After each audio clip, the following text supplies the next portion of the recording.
주님께서 여러분과 함께 루카가 전한 거룩한 복음입니다. 5장 12절에서 16절까지의 말씀입니다. 예수님께서 어느 한 고을에 계실 때 온몸에 나병이 걸린 사람이 다가왔다. 그는 예수님을 보자 얼굴을 땅에 대고 엎드려 이렇게 청하였다. 주님께서는 하고자 하시면 저를 깨끗하게 하실 수 있습니다. 예수님께서 손을 내밀어 그에게 대시며 말씀하셨다. 내가 하고자 하니 깨끗하게 되어라. 그러자 곧 나병이 가셨다. 예수님께서는 아무에게도 말하지 말라고 그에게 분부하시고 다만 사제에게 가서 네 몸을 보이고 모세가 명령한 대로 네가 깨끗해진 것에 대한 예물을 바쳐 그들에게 증거가 되게 하여라 하셨다. 그래도 예수님의 소문은 점점 더 퍼져 많은 군중이 말씀도 듣고 병도 고치려고 모여왔다. 그러나 예수님께서는 외딴 곳으로 물러가 기도하셨다. 주님의 말씀입니다. 전 예수님, 주님의 이름으로 평화를 빕니다. 여러분들, 제가 했던 많은 그 강론 중에서 혹시 기억나십니까? 예수님께서 우리를 치유하실 때, 또 용서하실 때, 또 순명하실 때, 봉헌하실 때 세 가지의 원칙을 가지시고 늘 변함없이 그렇게 행하셨다는 거 제가 얘기를 드린 적이 있었죠. 많이 있었습니다. 피정 때마다. 예수님이 치유하시고 구마시켜 줄 때 첫 번째 원칙은 사람 가려가면서 치유시키고 구마시키지 않으셨다는 거죠. 다시 말하면 조건을 붙이시지 않으셨다는 겁니다. 너는 이래서 치유받을 자격이 없고 너는 더러워서 치유받을 자격이 없고 또 너는 이러이러하여 내가 너를 구마시켜줄 이유가 없고 라는 이런 단서를 붙이신 것이 아니죠. 다시 말하면 그 사람의 믿음의 정도를 보고 몇 점 이상의 믿음을 가져야만 내가 너를 치유시키겠다. 치유받을 때, 구마받을 때에 그 상한선을 정하시지 않았고 하한선도 또 당연히 정하시지 않았습니다. 그래서 어떤 예수님이 우리를 치유하시고 구마하실 때 첫 번째 원칙은 조건을 걸지 않으셨다는 겁니다. 간단히 얘기 드려서 두 번째가 뭔지 기억이 나십니까? 예수님이 치유하시고 구마하실 때 그 원칙은 항상 치유하시기 전에 기도하셨고 치유가 끝나고 난 다음에도 반드시 감사 기도로 끝맺음을 하셨다는 거지요. 예수님이 성서 곳곳에 밤새워 기도하셨다. 외딴 곳에 가서 기도하셨다. 힘들고 지치고 엄청 피곤하셨을 때마다 오히려 더 그럴 때마다 그냥 편안한 데 찾아가서 잠을 자시는 것이 아니라 어디 사우나에 가서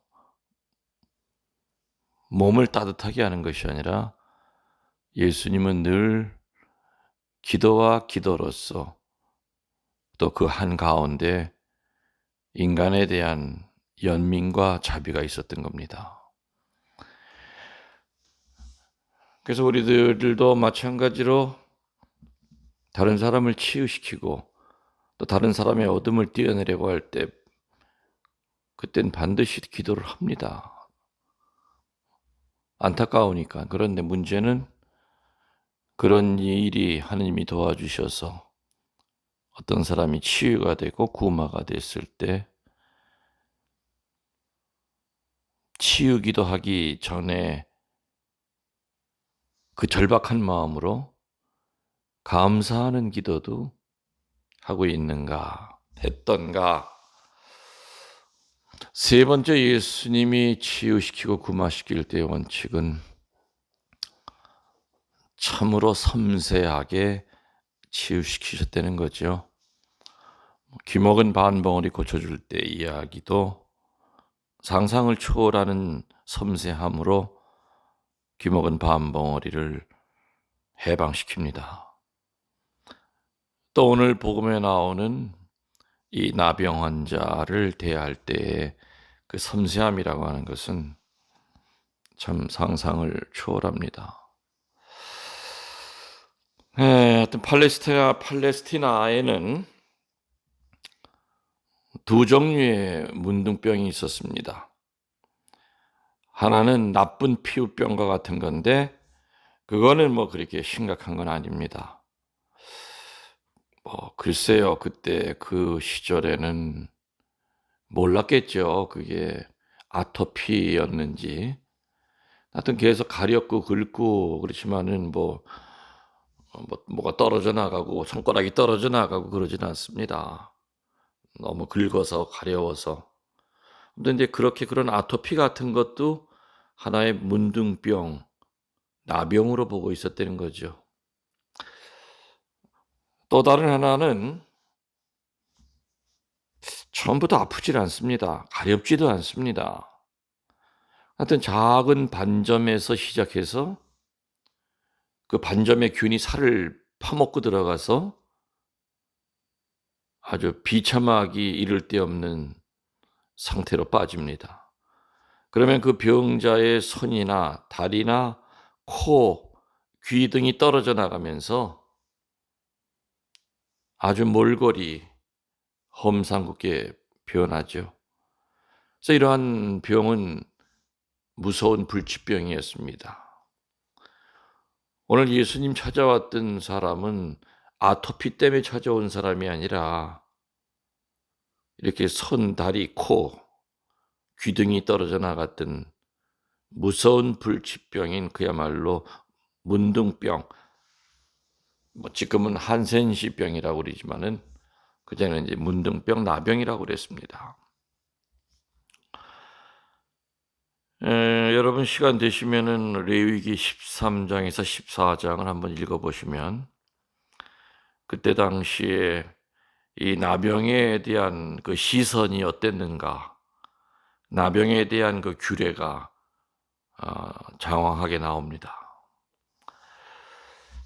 또 이러한 문둥병에 걸린 자가 가장 무서워하는 것은 어쩌면은 손가락, 발가락이 떨어져 나가는 그런 것보다도 가장 무서워했던 것은 나병에 일단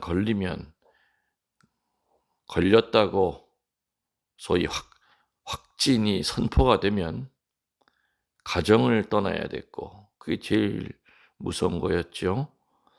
두 번째로는 마을에서 격리가 되어야 됩니다. 세 번째로는 사람들과 상종할 수 없는 그런 처지로 전락하고 맙니다. 그래서 지금은 나환자촌이지만은 그때 2000년 전에야 그런 게 있을 리가 없었기 때문에 어디 그냥 허름한 굴 속에 들어가서 나병에 걸린 사람들끼리 모여서 가끔 식구들이 굴 앞에다 가져다 주는 빵이랑 물만 먹으면서 죽을 날만 기다리고 있었겠지요. 살아는 있지만 죽은 시체나 다름없는 것이고 그 고통은 말할 수 없었을 겁니다. 혹시라도 그 나병 환자들이 원래 동네 마을로 들어와서는 안 되지만은 부득이하게 정말 목숨을 걸고 사람들이 있는 동네 근처로 갈 때마다 혹시라도 저 앞에 사람이 걸어오면은 먼저 큰 소리로 나는 불결하오, 나는 불결하오, 피하시오, 피하시오 하면서 소리를 쳐야 됐고, 잘못하면은 동네 사람들한테 잡혀서 돌로 쳐 죽여도 살인죄가 되지 않았던, 그야말로 짐승 하나 돌로 쳐서 아니면 올개미로 죽이는 거나 별반 다름이 없었던 그런 처지에 있었던 사람들이 바로 나병 환자들이었습니다. 물론 지금도 나병에 걸리면은 사람들과 어울리지 못하고 격리되어 살아야 한다는 것은 뭐 예나 지금이나 비슷합니다. 그래도 지금은 의료 시설이 있고 나병의 원인이 무엇인지를 알기 때문에 더 이상 몸이 더 망가지는 것을 막아주는 그런 좋은 약들이 있지요. 어, 여러분들 나이가 드신 분들은 60년대 특히 뭐 50년대 후반서부터 그때 참 살기가 힘든 시절이었죠. 그때 저도 기억이 많이 납니다. 집에 뭘 얻으러 오는 사람들이 있었어요. 그 첫 번째가 상위 군인 용사들. 손이 없기 때문에 손이 전쟁 중에 잘라 나가기 때문에 손에다 갈쿠리를 이렇게 해서 매달고 다니면서 돈을 달라, 먹을 걸 달라. 그리고 좀 행패도 많이 부렸던 것 같습니다. 그때 제 기억으로는. 무섭죠. 뾰족하게 갈아가지고 그 2개짜리 갈쿠리를 거기다가 돈을 이렇게 끼워줘야 되고. 아무튼 그분들도 나라를 위해 싸운 양반이었지만은 나라가 그런 분들을 이렇게 돌볼 수가 없는 그런 시절이다 보니까 상위 군인들이 그래도 살긴 살아야 되겠고 참 많이 이렇게 다녔던 것 같습니다. 그리고 또 한 종류의 사람들이 누구였냐면은 나병 환자들이 참 많이 다녔던 거로 좀 기억이 됩니다. 참 많이 봤습니다. 얼굴 가리고 이제 동네마다 다니면서 밥 얻고 뭐 밥도 그냥 줍니까? 이렇게 그 사람 멀리 떨어져 있으면 그때 문 앞에다 갖다 놓으면은 그거 가지러 와서 소쿠리에다 이렇게 담아 가지고 쩔뚝거리면서 가는 모습 참 무서웠죠. 갈고리 낀 상위 군인이나 나병 환자들이나 2000년 전이나 지금이나 뭐 똑같이 격리가 되어 있습니다. 이 나병 환자들한테 사실 더 정말 무서운 것은 심리적으로 정신적으로 피폐해져 있기 때문에 자기를 학대하는 이 무서운 병에 걸리게 된다는 겁니다. 이 자기 학대라고 하는 병은 보이질 않습니다. 살아가는 모습으로 증상으로 나타납니다. 오늘 복음에서 예수님께 찾아온 환자는 일반 환자들이 아니지요. 암 환자가 아니라 나병 환자였습니다. 뭐 예전에는 나병이 뭐 유전이다 뭐 그런 얘기도 했지만 유전이 아니죠. 접촉입니다. 근데 오늘 예수님은 의학적으로 볼 때는 위생학적으로 볼 때는 해서는 안 되는 행동을 예수님이 하십니다. 어떻게 하셨습니까? 전염의 위험성이 큰 나병 환자의 몸에 손을 갖다 대신 겁니다. 터치하신 겁니다. 불결하고 전염적인 것에 손을 대십니다. 다른 인간들은 절대로 손대지 않으려고 하는 그 사람에게 예수님은 손을 대신 겁니다. 일반 사람이면 누구나 물러서려는 그 자에게서 예수님은 손을 내미시고 그 상처를 만져주셨다는 겁니다.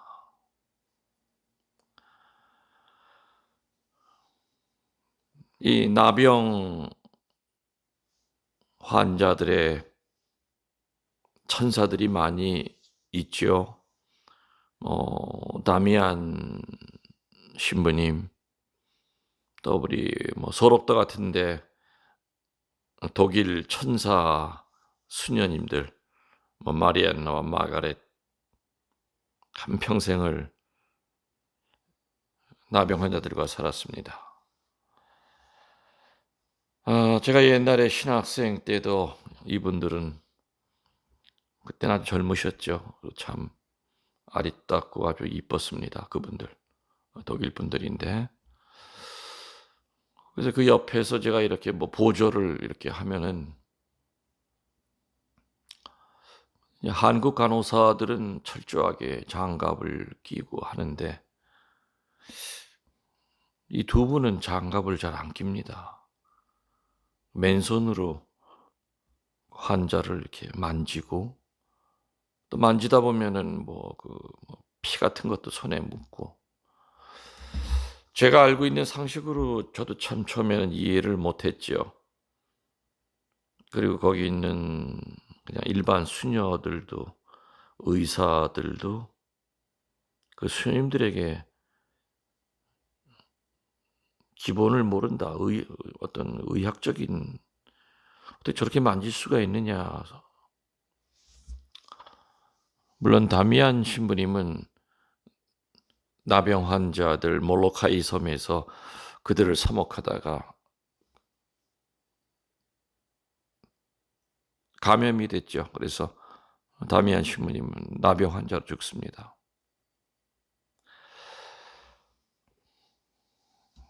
예수님은 누구나 만지려 하지 않는 그 자에게 손을 내미시고 만져주셨습니다. 2000년 동안 그 예수님처럼 나병 환자에게 손을 대면서 예수님을 보여줬던 많은 천사들이 있었습니다. 이렇게 상상을 초월하는 그 예수님의 모습이 여러분에게 어떤 의미로 다가오고 있습니까? 예수님의 그 손길을 느끼신 적이 있으십니까? 우리는 살면서 자기 자신을 멸시하고 학대하고 쓰라린 수치심에 헤매일 때가 얼마나 많았습니까? 영과 육이 병들고 망가져서 자기 학대에 사슬에 걸려서 삶을 포기하고 싶을 때, 예수님은 오늘 나병 환자를 고쳐주시듯이 우리의 죄를 깨끗이 정결케 하시고자 몇 번이고 손을 대신다는 얘기입니다. 아멘.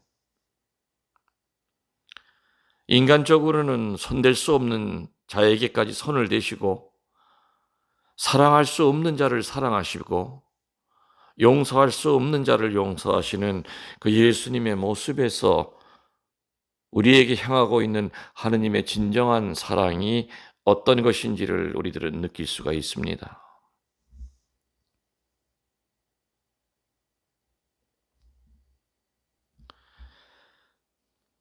예수님은 2000년이 지난 지금에도 여러분에게 손을 댑니다. 사제의 강론을 통해서, 때로는 치유의 성가를 통해서, 무엇보다도 성체를 통하여 헌대투성이이고 나병 환자들의 상처보다도 더 처참한 내 영육의 상처를 만져주고 계시다고 믿고 있다면, 우리는 또한 다른 사람을 사랑과 용서의 손길로 어루만져 줘야 할 겁니다. 선택이 아니라 의무입니다.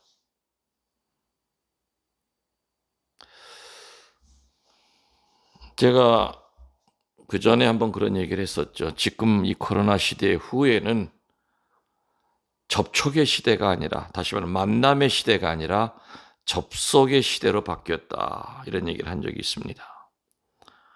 뭐 SNS, 인터넷, 뭐 유튜브 이런 걸로 바뀐 거죠. 접속이죠. 접촉이 아니라. 이제는 만나서도 악수도 제대로 못 합니다. 주먹으로 갖다 댑니다. 이제는 만나면 주먹질해야 됩니다. 그리고 반갑게 끌어안지도 못합니다. 가능한 한 접촉하지 않고 휴대폰 접속, 인터넷 접속, 카톡 접속으로 인간관계가 간신히 유지가 되고 있는 상황입니다. 이런 상황이 언제까지 지속이 될지 모릅니다. 그래도 우리 믿는 자들은 기도라고 하는 하느님의 손으로 힘들고 아파하는 이들의 상처에 예수님의 손을 대어줄 수가 있습니다.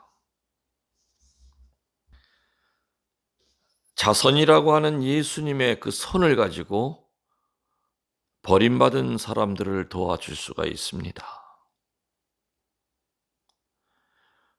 그래서 이 코로나 시대에 우리는 여전히 접촉과 만남을 이어갈 수 있다는 것이 오늘 복음이 지금 우리들에게 던지는 강한 메시지입니다.